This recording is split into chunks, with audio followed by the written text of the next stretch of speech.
Jon Gruden has completed his first draft in 10 years as a head coach and 20 years for the Raiders at the same position. And with all the hype of trying to act like it's 1998 where no analytics would be involved, more than just analytics would have to be used to give the Raiders a better draft than the one they had this past weekend.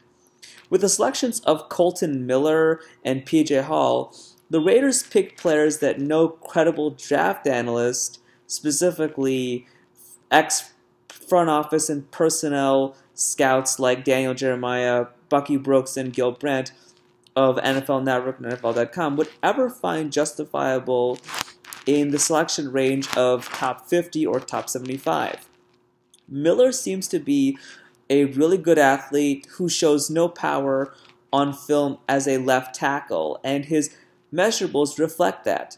He ran a 4.95 second 40-yard dash and a 7.33 cone drill while only having a 31-inch vertical jump in just 24 reps of 225 pounds in the bench press, while standing at 6 foot 9 inches and 295 pounds. P.J. Hall was never listed among Daniel Jeremiah's top 50 prospects, while Gil Brandt rated him 148th out of 150 prospects. The third round pick trade for Martavis Bryant looks like a complete ripoff considering he's lost 20 games due to drug suspensions and failed drug tests and his starting job from Juju Smith-Schuster.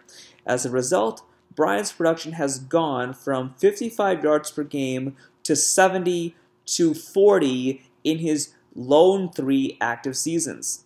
To give you perspective on how bad this trade is, when Joe Gibbs came back to coach the Washington Redskins after a more than decade layoff, the team acquired Mark Brunell from the Jacksonville Jaguars for a third-round pick.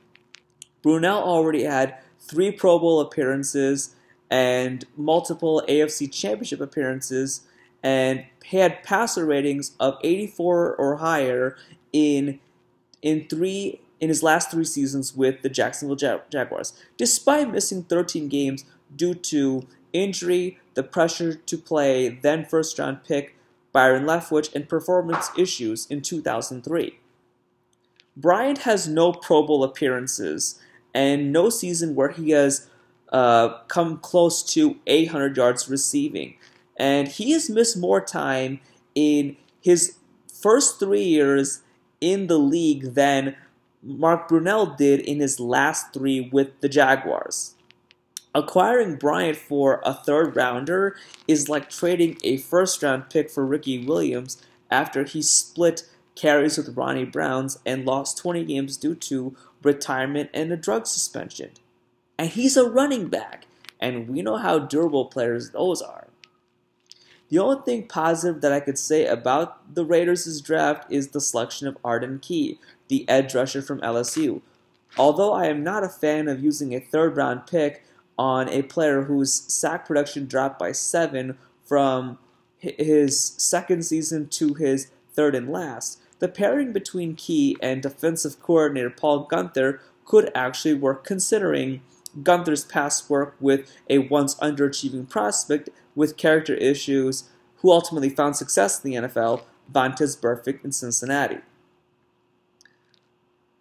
Lastly, I would like to actually give the Raiders a lot of praise and credit for ending the draft slide of Maurice Hurst, the defensive tackle from Michigan. Hurst at one point was rated as a possible first-round prospect until his abnormal heartbeat hindered his draft status. This could be a bargain turned into a productive hidden gem, but the heartbeat is still something that we have to see down the road. At the end of the day, the best grade that I could give the Raiders is C+. It could be rust, it could be a gamble, or they could be seeing something that I don't see. Regardless, the selections and moves that they have made during this weekend do not give me optimism, especially as Jon Gruden is coming back to coach a team for the first time in nearly a decade.